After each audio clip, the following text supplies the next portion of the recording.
नमस्कार। Creative history group रंगश्री और जेनु scholar group द्वारा आयोजित 9वें सृजनात्मक इतिहास सम्मेलन के इस काव्य पाठ में आप सबका स्वागत है। आप सभी जानते हैं कि हमारा देश विविधताओं से भरा हुआ देश है। कहा जाता है कि कुछ कोस पर वाणी बदल जाती है और कुछ कोस पर पानी। कहने का अर्थ यह है कि कुछ ही किलोमीटर पर यहाँ की भाषा और संस्कृति बदल जाती है। इन विविधताओं के बावजूद भारत का जो यथार्थ है वह नहीं बदलता। वह आपको देश के अलग अलग हिस्सों में एक जैसा मिलता है। इसके पीछे हम मूल कारणों में ग्रामीण भारत की कृषि सभ्यता और सृजनात्मकता को देख सकते हैं। कार्यक्रम को शुरू करने से पहले मैं सबसे पहले लीलाधर मंडलोई सर से आग्रह करूंगा कि वो इस कार्यक्रम की अध्यक्षता करें और अपनी एक दो कविता का पाठ भी करें। कृपया हम सब की तरफ से यह आग्रह स्वीकार करें। बहुत अच्छे। आज का यह कार्यक्रम जो है इसमें हमारे साथ जुड़े हुए हैं अंग्रेजी के जाने माने कवि ए.जे. थॉम्स, हिंदी और मलयालम के कवि संतोष एलेक्स, पत्रकार और कवि जो राजस्थान से हैं त्रिभुवन, कवि और कथाकार जो बिहार से हैं सुरेश कांटक, हिंदी की युवा कवित्री मधुलिका बेन पटेल और युवा कवि खेमकरण सोनम मौजूद हैं। साथ ही प्रियदर्शन जी भी हमारे साथ जुड़े हुए हैं। मैं सबसे पहले प्रियदर्शन जी को ही आमंत्रित करूंगा कि वो आए और अपनी कविता का पाठ करें। अगर लंबी कविता है तो कृपया एक ही सुनाएं, अगर छोटी कविता है तो दो कविता।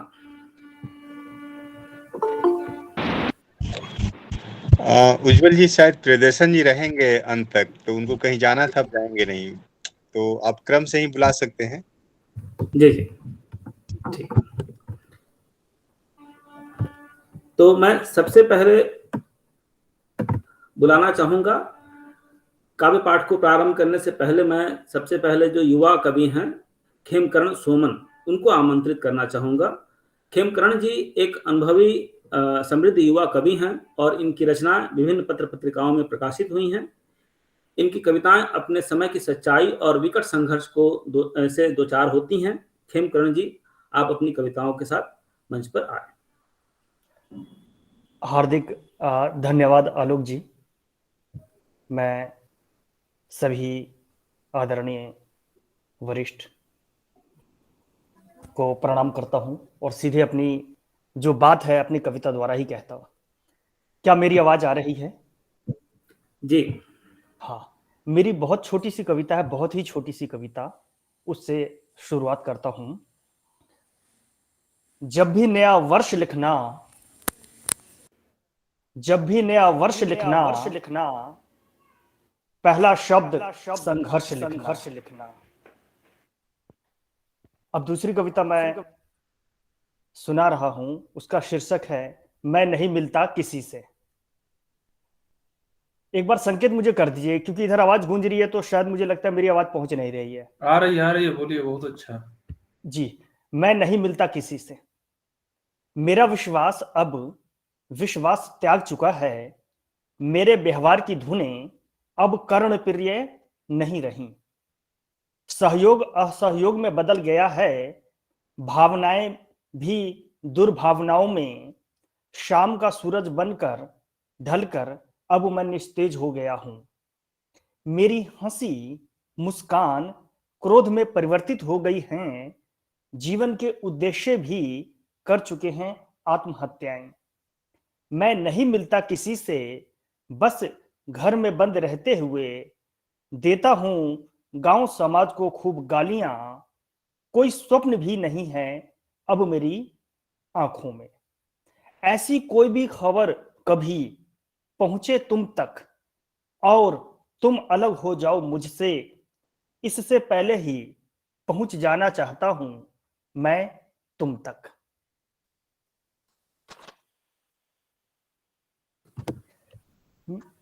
मेरी दूसरी कविता है अगर आप वह हैं।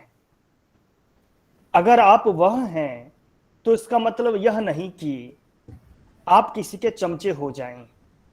ऐसे में तो खत्म हो जाएगा आपका अपना असली रंग ढंग और वजूद। अगर आप वह हैं तो इसका मतलब यह नहीं कि डोलते रहें शक्तिशाली आदमी के आगे पीछे या लिखते रहें चरण चालीसा। ऐसे में पढ़ाई लिखाई का क्या अर्थ? अगर आप वह हैं तो इसका मतलब यह नहीं कि आप हो जाएं गमछा।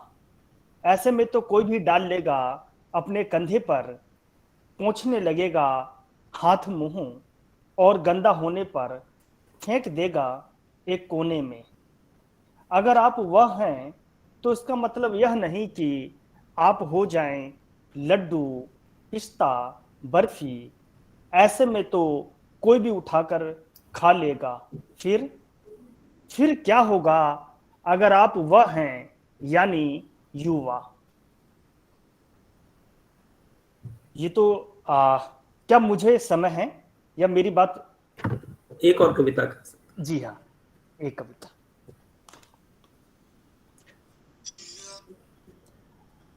यह कविता का शीर्षक है धूप, हवा और पानी जैसे लोग। धूप, हवा और पानी जैसे लोग। भाषण देते देते विश्वास में तैर रही है धूप। वह पहुंचना चाहती है उसी क्षण धरती के कोने कोने में, ताकि मिटा सके अंधकार की बारीक परत और पीड़ा। भाषण देते देते बेचैन है हवा, कुछ कर गुजरने की चाहत में।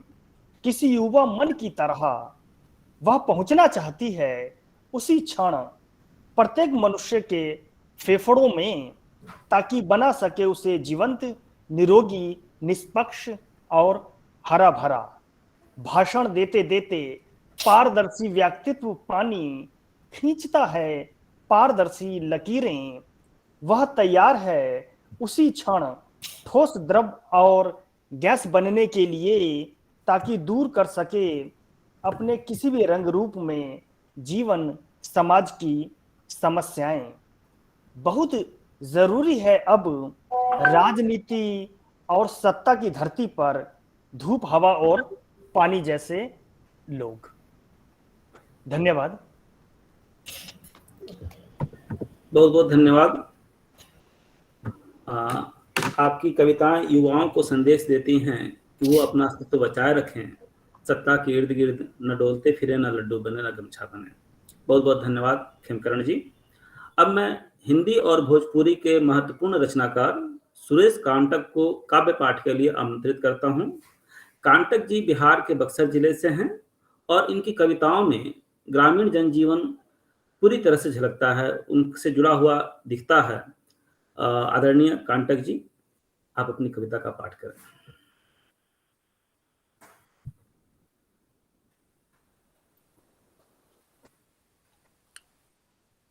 जी नमस्कार। जी। सबसे पहले मैं आप सबको प्रणाम करता हूं, नमस्कार करता हूं, और इसके बाद अपनी भोजपुरी कविता सुनाता हूं। पहला कविता बा उहे गांव हम मोर। जहवा उतरे किरण सुनहली भोरे भोरे, जहवा उतरे किरण सुनहली भोरे भोरे, पूर्व क्षितिज से किलकत बेहसत खेले असर पसर के धन खेती में, लोट पोट के ऐसत पैसत गरे लगावत हरियाली के, लहरत फहरत फेर दुखन पर उछरत कूदत, उहे गांव ह मोर साथी, उहे गांव ह मोर। जहवा सैतल इतिहास खजाना जुगन जुगन के, जहवा सैतल इतिहास खजाना जुगन जुगन के, हेरा में धरती माई के, सजल सजोवल लोक गीतन में, शबद भजन में लोक कंठ में, ठावे ठावे के देवकुर में, बैठल बारन वीर आत्मा लिहले आपन अमर कहानी, उहे गांव ह मोर साथी, उहे गांव ह मोर। जहवा तिलहन दलहन औरू गहूँ धान, जहवा तिलहन दलहन औरू गहूँ धान, दिन रात अगोरे सूरज चांद, दुलारे पाले चूमे चाटे फूल फूल में, अबड़ चुबट के ननमतुअन के देखे आपन जोत शक्ति, आपोढ़ करेले बल पौरुष देवे खातिर, ताकि लोहा लेवे अपना सबल शत्रु से, सिरजे खातिर सकल सृष्टि के सुंदर सुंदर रूप सलोना, वह गांव है मोर साथी, वह गांव है मोर। जहवा जल जंगल जमीन पर पसर प्रकृति के मोहक शोभा, जहवा जल जंगल जमीन पर पसर प्रकृति के मोहक शोभा, झरना नदी पहाड़ के गूंजत नाद जीवन के अद्भुत लोभा, केरा के पतईन पर डलली लक्ष्मी डेरा, नीमिया के गाछी मैया झूले पल पल फेरा, नरियर के फेड़न पर विश्वामित्र मुनि के रचना लटकल, मधुर बोल के सोझा बाकड़ुआहट सटकल, वह गांव है मोर साथी, वह गांव है मोर। चिरैन के चहकल जहवा गूंजे झुरमुट में बंसवारी में, चिरैन के चहकल जहवा गूंजे झुरमुट में बंसवारी में, गाय भैंसिया जहां रमावे बाएं बाएं कर दोहवारी में, रश्मि जी के नेह नहाइल खोजे में इतिहास बजहवा, पंचकोशी में डूबल बाटे प्राण देवेंद्र के प्यास बजहवा, लिट्टी भंटा दही चूड़ा खिचड़ी सतुआ पावे मजगर मान जहां, बड़ी फुलौरी पूरी पुआ होला बड़ पकवान जहां, माई बिसरी हो भैया बाबू बिसरी, पचकोसावा के लिट्टी भंटा नाही बिसरी, घर घर में बातान जहां, उहे गांव है मोर साथी, उहे गांव है मोर। खेत खेत पर झूमत लौके लाठी लिए किसान जहां, खेत खेत पर झूमत लौके लाठी लिए किसान जहां, हरत हियरा छोड़े उमड़त घुमड़त बिरहा तान जहां, खेत खेत पर झूमत लौके लाठी लिए किसान जहां, हरत हियरा छोड़े उमड़त घुमड़त बिरहा तान जहां, गंगा के पावन धारा सींची जमुना उर्वर माटी के, कुंवर सिंह के कर्तव्य पहचान जहां भोजपुरिया माटी के, आजादी के बाद बजौले बिगुल बिरल जगदीश जहां, आजादी के बाद बजौले बिगुल बिरल जगदीश जहां, आधी दुनिया निकल पड़ल रन में ली करली तफ्तीश जहां, वही गांव है मोर साथी, वही गांव है मोर। जहवा उतरे किरण सुनहली भोरे भोरे, पूर्व क्षितिज से किलकत भेसत, खेले असर पसर के धन खेती में, लोट पोट के ऐसत पैसत गरे लगावत हरियाली के, लहरत फहरत फेर रुखन पर उछरत कूदत, उहे गांव है मोर साथी, उहे गांव है मोर, उहे गांव है मोर साथी, उहे गांव है मोर। अंतिम में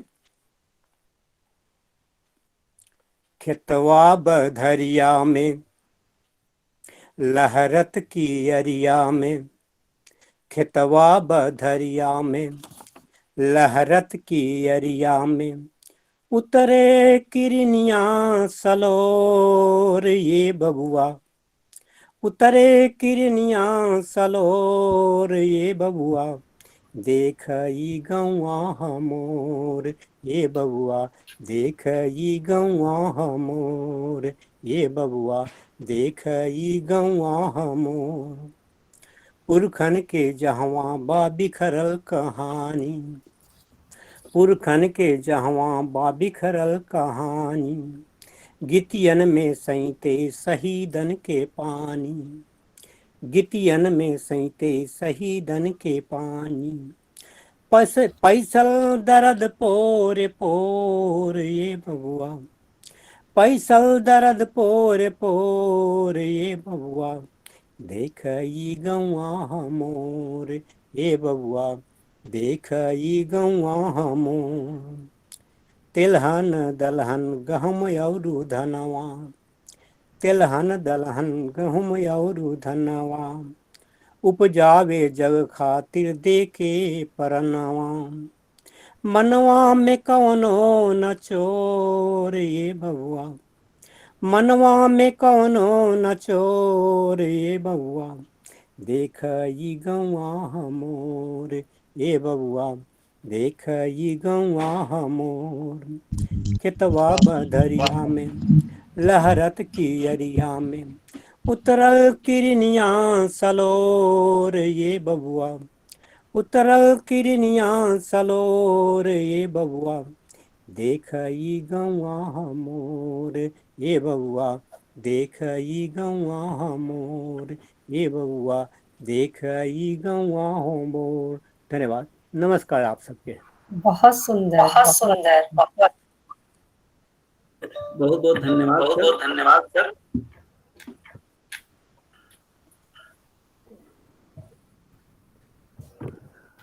आपकी कविता उहे गांव हा मोर इस कार्यक्रम के थीम को व्याख्यायित करती है और पूरा का पूरा हम कहें कि गांव की जो संस्कृति है, गांव का जो इतिहास है, उसको रेखांकित करती है। और इस कविता को सुनकर, आपकी कविताओं को सुनकर के मेरा भी मन करता है और कहने को जी चाहता है, लौट चलें गांव के सिवान पर, मकई के खेतों में बांस के मचान पर। बहुत बहुत धन्यवाद सर। अब मैं अगले कवि के रूप में आमंत्रित करूंगा, चर्चित लेखक हैं, पत्रकार हैं प्रियदर्शन जी, और पेशे से वो पत्रकार हैं। और प्रियदर्शन जी की कविताओं में समाज, संस्कृति और साहित्य का कहें कि जो मुद्दा है वह सब कुछ अभिव्यक्त होता है। प्रियदर्शन जी, आप अपनी कविताओं के साथ आएं, अपनी कविता का पाठ करें। शुक्रिया आलोक जी, देवेंद्र जी, रश्मि जी, सुरेश कांटक जी, आप तमाम मित्रों। सबसे पहले तो क्षमा याचना, मैं पहले जुड़ने वाला था, अचानक मेरा अपना कंप्यूटर क्रैश कर गया और इस बुरी तरह कि मैं बिल्कुल समझ नहीं पा रहा था क्या करूं। फिर मैंने बेटे का लैपटॉप लिया, तब उसके बाद सुरेश कांटक जी की अच्छी कविताएं सुनते हुए लगा कि चलो कम से कम थोड़ी राहत मिली। तो इस माफी के साथ मैं श्रृंखला में कविताएं लिखता हूं। तो आज मैंने सोचा कि मेरा कविता संग्रह ये जो काया की माया है, उसकी जो 5-6 कविताएं हैं मैं वो सुना देता हूं। तो शुरू करता हूं। ये जो काया की माया है, हाथ। पहली कविता श्रृंखला की हाथ को लेकर है। ये हाथ हैं जिन्होंने हमें आदमी बनाया, चौपाए से दुपाया। ये हाथ हैं जिन्होंने हमें आदमी बनाया, चौपाए से दुपाया। इन हाथों से हमने बहुत कुछ रचा, खिलौने बनाए, नाव बनाई, पतवार बनाई, तरह तरह के औजार बनाए। इन हाथों से हमने बहुत कुछ रचा, खिलौने बनाए, नाव बनाई, पतवार बनाई, तरह तरह के औजार बनाए। हथेलियों में लगी 5-5 उंगलियां हमारे बदन की सबसे सुंदर और नाजुक संरचनाएं रहीं, लेकिन बेहद मजबूत, लचीली, कभी ना हार मानने वाली। जब ये हाथ किसी के हाथों से मिले तो दोस्ती ने मायने हासिल किए। जब ये हाथ किसी के कंधे पर रखे गए तो दिलासे और भरोसे ने पलट कर देखा। जब इन उंगलियों ने साज छेड़े तो रोशनी की तरह झरती ध्वनियों के जादू ने पहाड़ों, झरनों और पूरी कायनात को जीवित कर दिया। इन हाथों ने सुगंध और स्वाद को नए अर्थ और आयाम दिए, स्पर्श को प्रेम से लबालब मनुष्यता दी। इन हाथों ने जंगल साफ किए, खेत बनाए, पहाड़ तोड़े, रास्ते बनाए। ये जो पूरी दुनिया हमारे सामने पसरी है, अपनी विशालकाय निर्मितियों से हैरत में डालने वाली।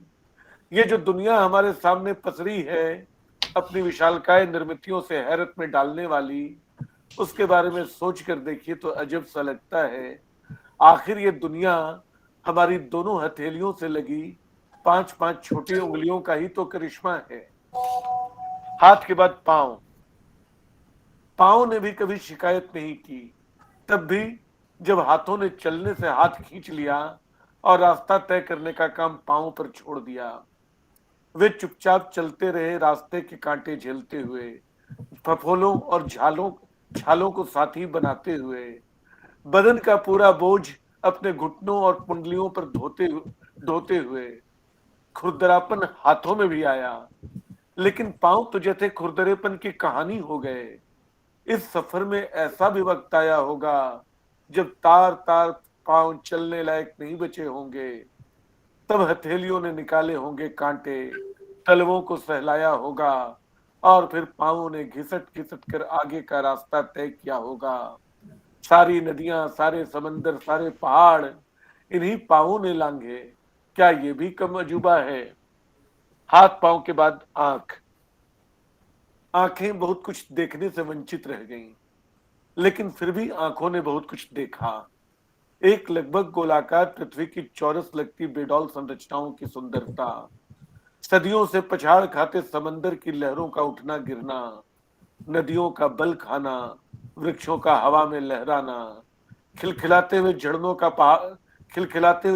का पहाड़ों से उतरना और बिखर जाना, धरती और चांद के आर पार पसरे रात के आकाश में बेसुध तारों की झालर, धरती को अर्थ देते अक्षर, वे चरिंदे और परिंदे जो धरती और आकाश को गति, स्पंदन और सांस देते हैं। ये जीवन न होता तो हवा भी किस काम की होती, जिसे हम जीवन दायिनी कहते हैं। वाकई बहुत कुछ नहीं देख पाई आंखें, लेकिन जितना देखा उससे सत्य और सुंदर सार्थक हुआ। जीने की इच्छा जागी, रचने का भरोसा जागा। कान। इस श्रृंखला की अगली कविता कान। सिर के दोनों तरफ अपनी आंखों को न दिखने वाली ये कोमल उपास्थियां न होती तो ध्वनियों का वह संसार कैसे संभव होता जिसने रचे हुए देखे हुए को साझा करने लायक बनाया। एक दूसरे को सुनना, अपने आसपास को बुनना, चुप्पी को भी सुनना और सुनने को भी सुनना, सारा सुनना कहना बस इसलिए संभव नहीं हुआ कि जुबान थी, बल्कि इसलिए भी थे कि कान थे जो कहीं न कहीं लगे रहते थे। एक कान से सुनकर दूसरे से निकाल देने की तजवीज चाहे जिस खाना फूसी का नतीजा रही हो, लेकिन इसी से संभव हुआ कि तमाम शोरगुल और कोलाहल के बीच वो हम सुन पाए जो हम सुनना चाहते रहे। समय की आहट भी, जीवन की फुसफुसाहट भी, मृत्यु की सरसराहट भी, सभ्यता की धुकधुकी भी और वह महामौन भी जो शून्य शिखर पर अनहद बजता है। जुबान। जुबान के साथ न जाने कितनी क्रियाएं हमने जोड़ी।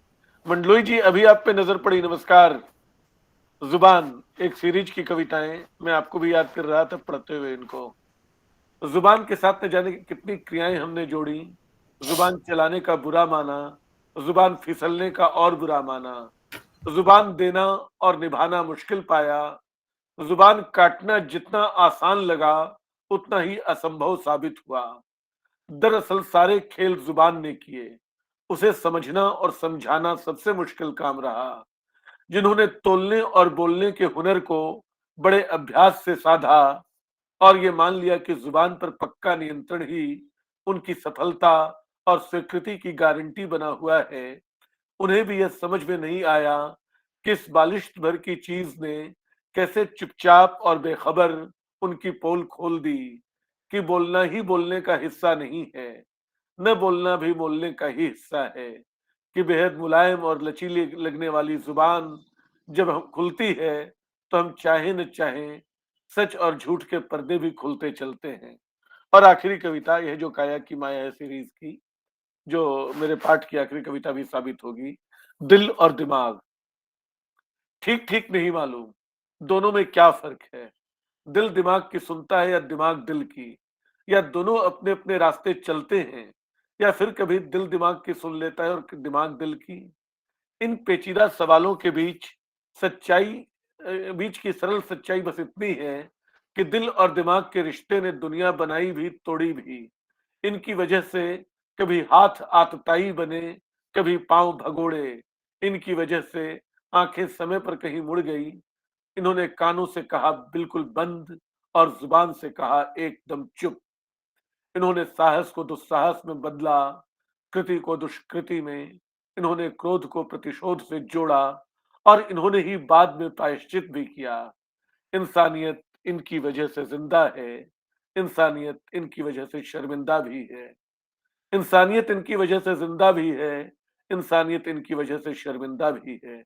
कह देना आसान है कि दिल और दिमाग को वहीं लगाएं जिसमें अपना भी भला और सबका भी, लेकिन प्रेम और घृणा की, स्वार्थ और परित्याग की, स्मृति और संभावना की, हताशा और उम्मीद की, और ऐसी बहुत सारी दूसरी भावनाओं की जब बहुत तीखी टकराहट चलती है तो दिल और दिमाग दोनों काबू में नहीं रह पाते। कभी भगवान हो जाता है इंसान और कभी शैतान बन जाता है। बहरहाल दिल और दिमाग की इस कुत्ती का करे भी तो क्या, और उनके साथ हाथ पांव आंख कान जुबान यानी पूरे जिस्म के रिश्ते को समझे कैसे। ये जो काया की माया है, इसी में संसार समाया है। जी धन्यवाद। बहुत बहुत धन्यवाद सर। प्रियदर्शन जी, आपकी मर्म स्पर्शी कविताओं के लिए बहुत बहुत धन्यवाद।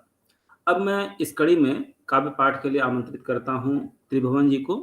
त्रिभुवन जी हिंदी के महत्वपूर्ण कवि और जाने माने पत्रकार हैं। आपका स्वागत है, आप अपनी कविताओं का पाठ करें। त्रिभुवन जी।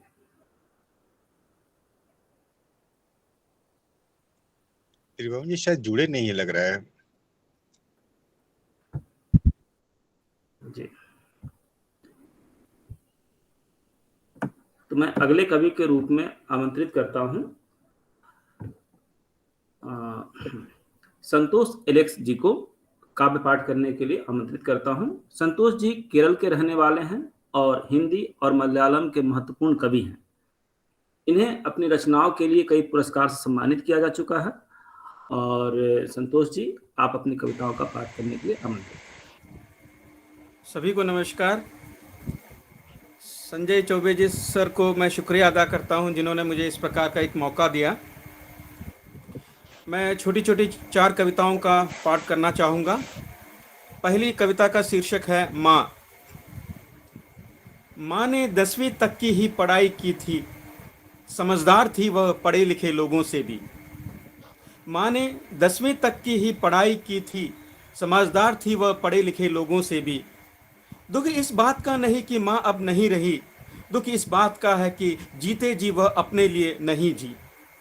आंगन, अहाता, रसोई सब कहीं मौजूद थी वह, गर्मी में, सर्दी में, तनाव में, आह्लाद में परिवार को जोड़े रखा।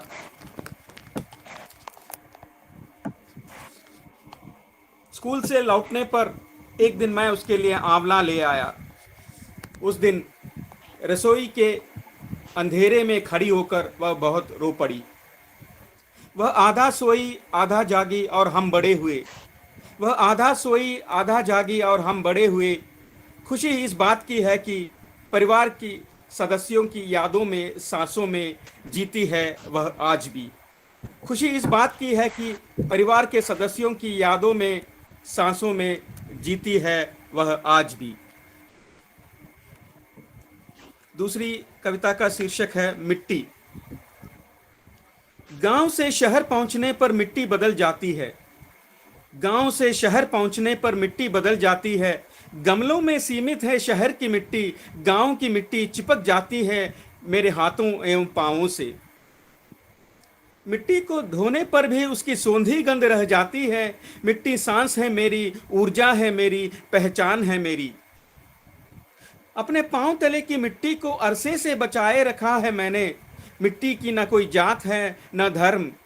मैं, तुम, वह, वे, जो कोई भी गिरे वह थाम लेती है, जैसे माँ बच्चे को थामती है। अगली कविता का शीर्षक है बौना। बालकनी में बैठकर चाय की चुस्की लेते वक्त अचानक नजर पड़ी बोंसाई पर। यूं तो यह आकार में है बौना, मगर है आकर्षक जरूर। 10वीं मंजिल से सामने के घर दिखते हैं बौने। हमारे फ्लैट का चौकीदार है बौना, बौने हैं उसकी पत्नी, बच्चे व इच्छाएं। 10वें मंजिल से सामने के घर दिखते हैं बौने। हमारे फ्लैट का चौकीदार है बौना, बौने हैं उसकी पत्नी, बच्चे व इच्छाएं। वामन को वरदान दे महाबली भी हो गया बौना। वामन को वरदान दे महाबली भी हो गया बौना। बौना है कमरे की 4 दीवारी में कैद, झूठी शान में जीता आदमी, वह आदमी नहीं बोंसाई हो चुका है। मेरी अंतिम कविता शीर्षक है मेरा गांव।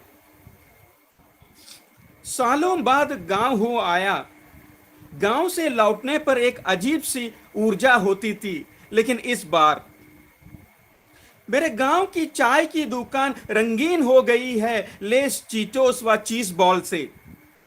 मेरे गांव की चाय की दुकान रंगीन हो गई है लेस, चीटोस व चीज बॉल से। अब चाचा चाय नहीं, रिचार्ज कूपन बेचता है। अब चाचा चाय नहीं, रिचार्ज कूपन बेचता है। मेरे गांव के लोक गायक अब गांव में नहीं हैं, वे पिस रहे हैं शहरों में। मालिकों की इच्छानुसार गाना पड़ रहा है जब से शहर आए हैं। मेरे गांव की नदी को कौन नहीं जानता, नदी थी तभी तो गांव बना। बारिश में तटों को तोड़कर बहती आज वह रास्ते में बिखरे पड़े दूध सी हो गई है। मेरे गांव में रात रानी के फूलों की सुगंध होती थी। आंगन वाले घर थे, तुलसी चौरा था, उस पर झुके नीम के पेड़ थे। अब न फूल है न आंगन वाले घर। कुम्हार के टोले की ओर जाती मेरे गांव की पगडंडी तब्दील हो गई है कच्ची सड़क में। चुप है कबरी गाय, दुधिया बिल्ली, जबरू कुत्ता। मेरे गांव से बरगद, बबूल और बांस खदेड़ दिए गए हैं। अब तो आम, इमली, ककड़ी, कद्दू, खरबूजा, खीरा आते हैं शहर से। मेरे गांव के खेत रो रहे हैं, सिमट रही है सीमाएं उनकी। खड़ी फसलों के दिन अब केवल यादें बन गए हैं।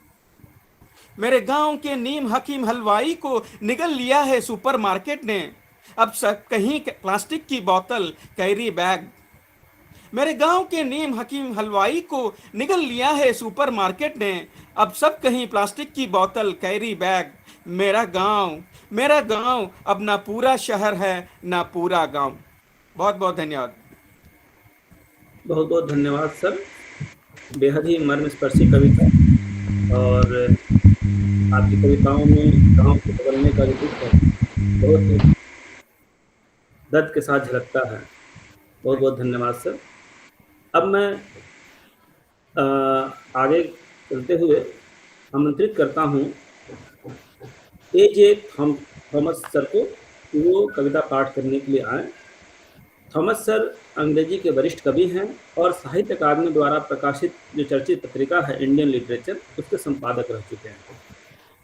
ए.जे. थॉमस सर, आप आएँ और अपनी कविता का पाठ करें। आपका स्वागत है। Thank you. First of all, let me thank Professor Devendra Chowdhury for giving me this opportunity to read to you. And I extend my greetings to all of you, esteemed poets, Leela Sarji, Santosh, all these are my friends. So I'll begin my reading with a poem I wrote in 2014, December, after I returned from Libya, after 6 years of teaching there. Libya had fallen into the hands of the ISIS, the Islamic State at the time. They were killing anyone with a Christian name, so I had to escape with the skin of my teeth, so to say. And I reached here in 2014 December, and what do I find here? And the poem is titled Bloodlines. Blood hyphen lines. Bloodline. It's funny, isn't it? My name gives me a problem. Named after my grandfather, who would have got it from his, and he in turn from his, a long, long chain down the centuries. The first one obviously named after a rather fiery apostle of Jesus Christ. Yes, the same Thomas, whose fabled landing in Muziris of Kerala in first millennium gave rise to the dubious term Saint Thomas Christian. He himself had a problem with his name, which I came to know about when my own sweet-sounding Syrian Christian name was anglicized into Thomas, which is another story altogether. And I invariably began to be taunted, doubting Thomas, and the slur stuck. Seeing it my bylines, I used to wring my hands. thinking, will it work? Later, Facebook trapped me into taking on my full name, a long tongue twister for any name, Elijah Nickel Joseph Thomas. Like most of us, I had to swallow it, biting my tongue.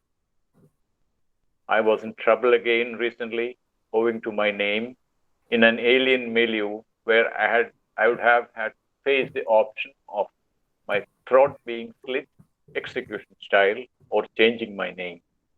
Oh no, not in a cynical rhetorical style as we see sometimes here, but to actually keep my head on my neck. The only consoling thought then was, I will return to my Bharat where I can breathe completely free. By the time I settled back here, I grew somewhat clueless. Is it any different here? Does my name shut out, at least in some minds, the several millennia of Bharatiya Sanskriti inherent in me, like in anyone else? Can I keep my name? After all, there's a lot riding in a name. My second poem is a recent one. It's after the pandemic and the lockdown and all that. Actually, it is after the partial unlocking began and after the second wave and all that. So it's titled Unlocked. Can you stop the rushing waters from the open shutters of the dam? Crowds milling in the plazas, malls, parks, and every open space around as it starved of the fifth element in the prolonged incarceration in their homes. Do not mind if they cannot if they contract COVID and die. It doesn't cross their mind at all. They enjoy the fresh air, though laden with virus-filled droplets and aerosols without a care. The thought of contagion and death does not haunt them. Crowded trains, metros, buses, back to the usual hurly-burly, COVID or no COVID. Delta variant can go to hell. This is human nature. Who can mend it, train it, restrain it, chain it? This is what our great middle class bubble holds. The story of conforming to COVID protocol. But how far is it feasible? People do need to go out for work for merely being sociable. Millions of children countrywide cubicled in their homes when they should be sitting in classrooms, listening to lessons and learning directly and sharing their nastas and lunches with their classmates. When they should be meeting buddies and besties outside the playground, park, having a whale of a time. What of the migrant worker, the wayside peddler, the under the tree barber, the cobbler squatting in the corner for the last 50 years, the sugarcane juice walla, the fruit juice vendor, all the pushcart traders, daily wage laborers, those who wait for days on end to land some work to keep their children fed, destitute children who miss their frolic in the open, lost in their own little game. Are all these mere blanks in reckoning? Is this once in a million pestilence beyond all speculation, thwarting all kinds of predictions? Where is the good, the bad, and the myriad shades of grey in this whole damn thing? And my last poem is titled Eyes. It's again about the COVID situation and how interpersonal relationships are confined to staring or gazing eyes outside the mask. Eyes. I can see only your eyes outside the mask. Quaintly amused, then suddenly sparkling recognition of my masked face dawning in them.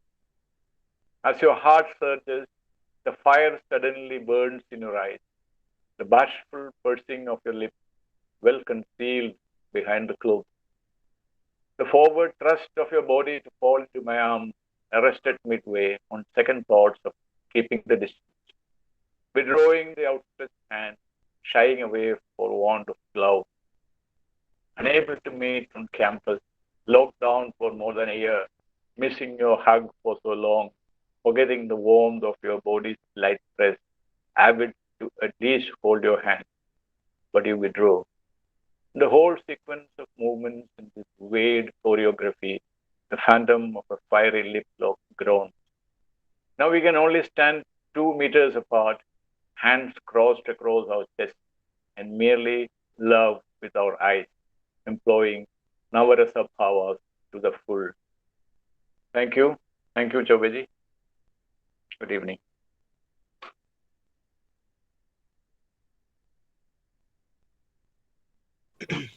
Thank you so much, sir. Your poem express the changing reality and sentiments of the India. अब मैं अध्यक्षीय भाषण के लिए आमंत्रित करना चाहूँगा Shri Leeladhar मंडोई sir को।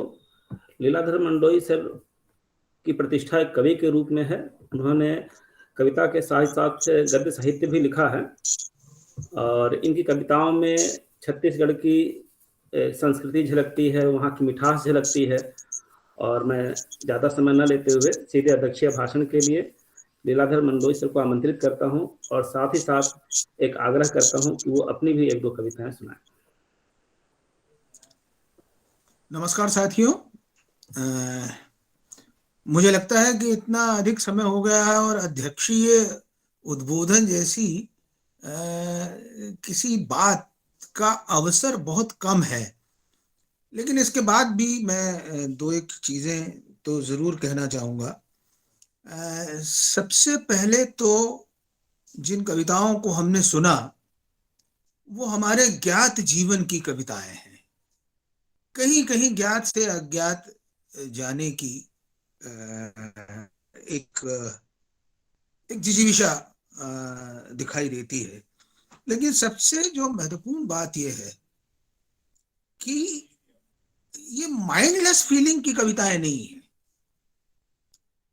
विचार की एक प्रक्रिया जो है वो लगातार हृदय से होती हुई साथ साथ जुगलबंदी में एक आकार ग्रहण करती है और बहुत नीची तहों में भी वस्तु का जो संसार है या जो अदृश्य है वहां तक जाके इन कविताओं में कुछ बोलने का एक अंदाज दिखाई देता है। जैसे प्रियदर्शन जी की जो कविताएं हैं, काया की माया, ये एक नई श्रृंखला की तरह हमारी सामने प्रकट होती है और जिन चीजों को वो उठाते हैं वो दरअसल बहुत बारीक बातें हैं, बहुत बहुत सूक्ष्म बातें हैं। तो उन कविताओं में एक खास तरह का संकेत धर्मी एक तरह का संप्रेष्य है और उसे आपको बहुत इत्मीनान से समझना होता है। मुझे लगता है कि पाठ में जितना खुलना चाहिए इस तरह के पाठ में, उससे ज़्यादा मेरे ख्याल से जो हम किताबों में या किसी कागज़ पर पढ़ते हैं उसमें ज़्यादा खुलता है। थॉमस साहब तो जो कविताएं पढ़ रहे थे उसमें आज का जीवन, आज का समाज और जो आज की विडंबना है, और ख़ास तौर पर पेंडेमिक वाली, इस सीरीज की दोनों कविताएं उनकी बहुत ऐसी कविताएं हैं जो हमारे स्मरण में रह जाएंगी, क्योंकि हाल में हमारे साथ जो घटता है उससे हम एक बहुत पोएटिक डिस्टेंस नहीं बना पाते, तो फिर चीज़ें एक तरह से सिंथेसिस में चली आती हैं। लेकिन ये सिंथेसिस का एक तरह से विरोध करती हुई एक गहरे से चीज़ों को पकड़ने की कोशिश वाली कविताएं हैं। संतोष एलेक्स की कविताओं में बोने को लेकर जो कविता थी वो मेरे ख्याल से एकदम नया विषय था और उस विषय में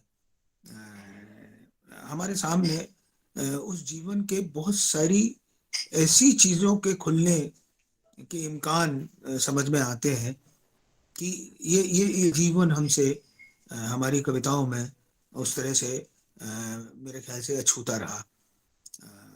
काटक जी की कविताएं तो खैर अपनी जमीन की कविताएं थी और भाषा में वो हमारे जीवन के गान की कविताएं थी। तो इस तरह से मुझे लगता है कि ये जो कविताएं हैं इनमें एक तरह से सामाजिक संघर्ष और कहीं राजनीतिक संघर्ष के स्वर भी नुमायां होते हैं। लेकिन जैसा मैंने कहा कि अमूमन सारी कविताएं हमारे ज्ञात जीवन और ज्ञात समाज की कविताएं हैं। और अभी हम कुछ और उम्मीद कर रहे थे कि हमारे कुछ और साथी सुनाएंगे, तो कुछ लोग नहीं आए हैं। मैं सिर्फ 2 कविताएं सुनाना चाहूंगा। पहली कविता का शीर्षक है घृणा से अधिक। मेरे बाल बढ़ गए हैं लेकिन मैं अपना सिर नहीं काट सकता। मेरी मुट्ठियां क्रोध से भर उठी हैं लेकिन मैं अपने हाथों को काट नहीं सकता। मेरे पांव चाइयों, खून और मवाद से भरे हैं लेकिन मैं अपने पांव को काट नहीं सकता। मेरी आंखों से आज का भारी दुख बह रहा है लेकिन मैं अपनी आंखें फोड़ नहीं सकता। मेरे दिल में नफरत का बवंडर उठ रहा है लेकिन मैं इसे मार नहीं सकता। क्या करूं, क्या करूं?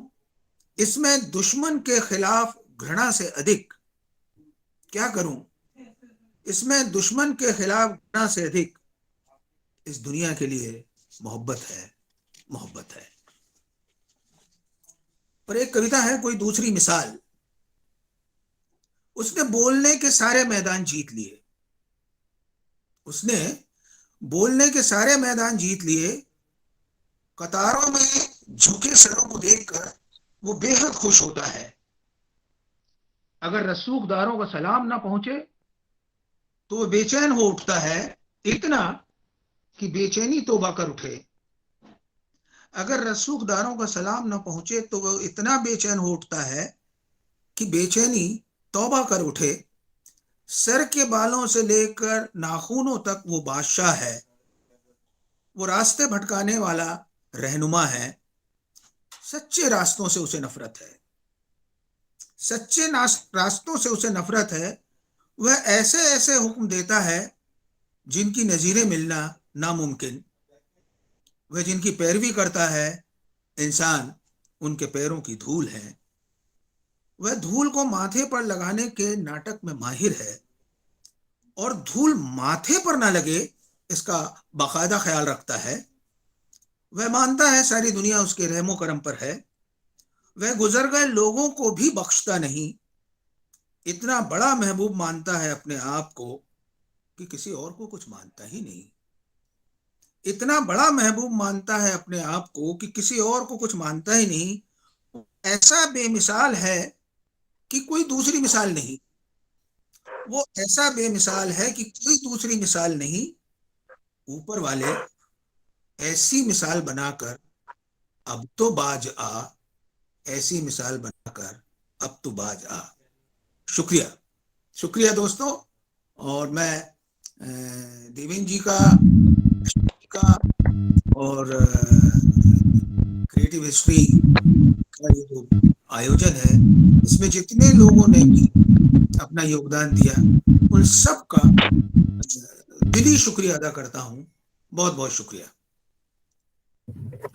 बहुत बहुत धन्यवाद सर। अब हम कार्यक्रम के अंतिम पड़ाव पे हैं और इस क्रम में मैं अब अजय कुमार यादव जी को आमंत्रित करता हूं कि वो सबका धन्यवाद ज्ञापन करें। अजय कुमार यादव जी। सबसे पहले तो उज्जवल सर आपका ही बहुत बहुत धन्यवाद। आपने इतना अच्छे से इस कार्यक्रम का संयोजन किया। 9वां सर्जनात्मक इतिहास वार्षिक सम्मेलन के आज दूसरे दिन सबसे पहले जो 9वां बक्सर ग्रामीण लेखक इतिहास सम्मेलन हुआ, जिसमें परिसंवाद के अंतर्गत मेरा गांव और मेरा इतिहास पर अपनी बातचीत प्रस्तुत किया इतिहासकार संजय स्वर्णकार सर ने। संजय स्वर्णकार सर का बहुत बहुत धन्यवाद। केरल के गांव के संदर्भ में आलोचक बजरंग बिहारी तिवारी ने अपनी बात रखी बजरंग बिहारी तिवारी सर का बहुत बहुत धन्यवाद। बलिया के संदर्भ में आशीष पांडे युवा अध्येता ने अपनी बात रखी। आशीष पांडे जी का भी विशेष धन्यवाद। और इस सत्र में विशेष टिप्पणी के लिए आमंत्रित विद्वानों में दीपक कुमार राय सर रहे, लेकिन वो किसी कारण से शायद जुड़ नहीं पाए, लेकिन उनका भी हम धन्यवाद इस मंच से करते हैं। शशांक शेखर सर और संतोष भारद्वाज सर ने इस सत्र में अपनी विशेष टिप्पणी किया, इसके लिए उनका विशेष धन्यवाद। इसके बाद 9वां रामायण 24 स्मृति लोक व्याख्यान हुआ, जिसमें इतिहासकार संजय कुमार सर ने बहुत विशद तरीके से अपनी बात रखी। संजय कुमार सर का बहुत बहुत धन्यवाद। इस सत्र की अध्यक्षता कर रहे राम प्रसाद भट्ट सर का भी विशेष धन्यवाद, जो हमारे साथ जुड़े आज। इसके बाद दूसरा कुमार नयन स्मृति ग्रामीण इतिहास व्याख्यान हुआ, जिसमें नूरजहां मोमिन मैम ने अपनी बात रखी। नूरजहां मोमिन मैम का धन्यवाद। इस सत्र की अध्यक्षता कर रहे आदरणीय लीलाधर मंडलोई सर का भी विशेष धन्यवाद। और इसके बाद इस में जो आमंत्रित कवि रहे उसमें से त्रिभुवन जी नहीं जुड़ पाए, लेकिन इनके अलावा खेमकरण सोमन सर का धन्यवाद। सुरेश कांटक सर का धन्यवाद, जिन्होंने इतनी अच्छी कविताएं अपने लोक भाषा में सुनाई। एनडीटीवी के पत्रकार आदरणीय प्रियदर्शन सर का धन्यवाद। संतोष एलेक्स जी का धन्यवाद। और एजे थॉमस सर का भी बहुत बहुत धन्यवाद। और आदरणीय लीलाधर मंडलोई सर का एक बार और धन्यवाद कि उन्होंने काव्य पाठ के अंतर्गत भी अपनी कविताएं सुनाई। और इस पूरे कार्यक्रम के मैं सबसे अंत में इस पूरे कार्यक्रम के संयोजक मंडल में professor P Ravi sir, doctor Rashmi Chaudhary, doctor Deepak Kumar Rai sir का भी मैं धन्यवाद करना चाहता हूं, जिन्होंने इतना अच्छा आयोजन किया। इसके अलावा मैं कोऑर्डिनेशन कमेटी के सभी सदस्यों का धन्यवाद करता हूं। अपने इस 2 दिन के कार्यक्रम की रिपोर्टिंग कर रही प्रियंका कुमारी, संजय कुमार और आमिर हमजा का भी हम विशेष धन्यवाद करते हैं। तो धन्यवाद उज्जवल सर, आगे आप कंटिन्यू। बहुत बहुत धन्यवाद अजय जी, सबका धन्यवाद करने के लिए। और प्रोफेसर देवेंद्र कुमार चौबे सर का भी धन्यवाद, क्योंकि उन्हीं का यह कंसेप्ट है जिसके वो लेकर के हम आगे बढ़ रहे हैं, उनकी परिकल्पना को साकार कर रहे हैं। बहुत बहुत धन्यवाद सर।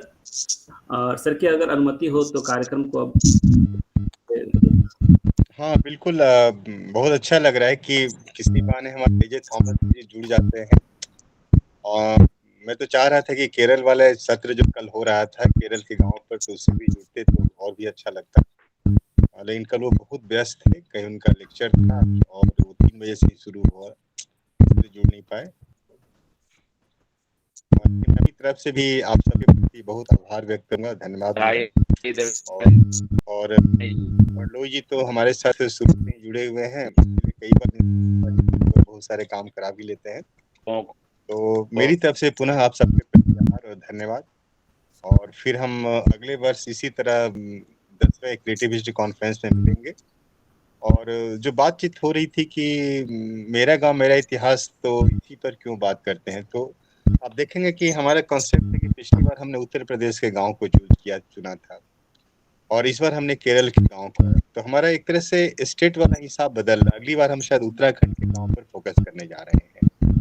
तो हो सकता है कि ये धीरे धीरे जो हमारे पास डाटा आ रहा है, इससे एक इतिहास की एक नई तस्वीर बने। जाहिर है कि हम लोग की उम्मीद बहुत करते हैं, लेकिन मैं यह भी मान के चलता हूँ कि हो सकता है अंत में कुछ नहीं निकले। और ठीक उसी तरह से कि एक साइंटिस्ट अपने लैब में 10 साल किसी विषय पर रिसर्च करता है, कुछ निकले, और कई बार उसे असफलता भी मिलती है, लेकिन फिर भी हम कुछ न कुछ इस पूरे आयोजन का जो हमारा 10 साल अगले साल पूरा होगा, तो हमारी किताब ग्रामीण इतिहास विलेज हिस्ट्री का पहला वॉल्यूम शायद अगले साल छप के आएगा।